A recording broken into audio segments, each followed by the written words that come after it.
तो बच्चों आज हम देखने वाले हैं टालन अभिकर्मक क्या है। टालन अभिकर्मक क्या होता है और फेलिन अभिकर्मक क्या होता है, ये आपके एग्जाम में बहुत पूछा जाता है। ठीक, ये जो टॉपिक है आपके क्लास 12 केमिस्ट्री के एल्डिहाइड, कीटोन और कार्बोक्सिलिक अम्ल वाले चैप्टर से लिया गया है।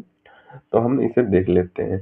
तो इसमें आपका दिया हुआ है कि अमोनियम हाइड्रोक्साइड यानी कि NH4OH और सिल्वर नाइट्रेट यानी कि AgNO3 के विलयन को टालन अपकर्मक कहते हैं। यानी कि इनका जो विलयन प्राप्त होता है उसे ही टालन अपकर्मक कहते हैं। यानी कि इनकी अपक्रिया कराई जाएगी तो हमें जो उत्पाद प्राप्त होगा उसी को टालन अपकर्मक कहते हैं।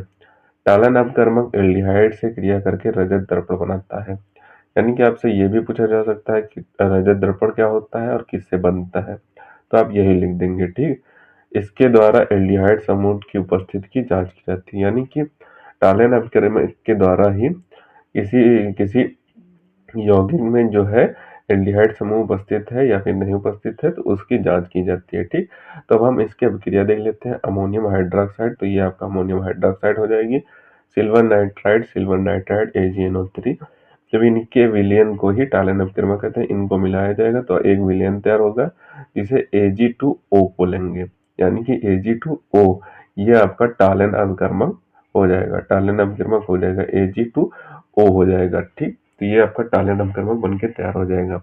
अब यहाँ पे जो टालन अपकर्मक है इसमें और भी कई सारे प्रोडक्ट बनेंगे और इसकी बैलेंसिंग भी होगी। तो अगर आप पूरा करने बैठ जाएंगे तो आपका थोड़ा बहुत गड़बड़ उसमें जरूर हो जाएगा। पूरा आपको नहीं करना होता है, केवल आपको बताना होता है कि टालन अभिकर्मक किनसे बनता है, वही आपको दर्शा देना होता है। ये फॉर्मूले आपको याद होने चाहिए, एक दो बार पढ़ेंगे तो आपको आसानी से याद हो जाएंगे। ठीक, अब हम देख लेते हैं कि एल्डिहाइड के टालन अपकर्मक की अपक्रिया कराने पर कैसे रजत दर्पण बनता है। ठीक, जब हमने एल्डिहाइड लिया, CH3CHO ले लिया और टालन अपकर्मक Ag2O ले लिया, इनकी जब अपक्रिया कराई तो हमारा CH3COOH ये हमें प्राप्त हो गया। Ag2 ये आपका मुक्त हो जाएगा।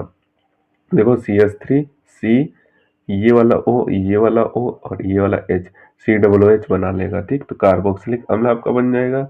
2Ag बचा हुआ है तो 2Ag आपका रजत दर्पण कहलाता है। ठीक, यही 2Ag आपका रजत दर्पण कहलाता है। ठीक, तो एल्डिहाइड की टालन अपकर्मक से अपक्रिया कराने पर कार्बोक्सिलिक अम्ल बनता है और रजत दर्पण बनता है।